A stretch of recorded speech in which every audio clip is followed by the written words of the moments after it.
اعتراضگران در پاکستان روز دوم است که راهها را در شهرهای کلان بستند. این اعتراضها از سوی احزاب دینی و بخش دیگر بزرگ از جامعه پاکستان در مخالفت با تصمیم دادگاه عالی آن کشور برای آزادی یک زن مسیحی راه اندازی شده است.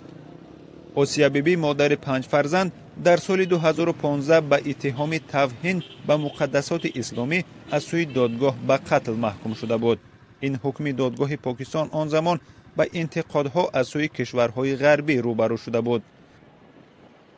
دادگاه عالی پاکستان روز سه‌شنبه 30 اکتبر حکم اعدام آسیا بیبی را لغو کرد و دستور داد تا او از زندان رها شود.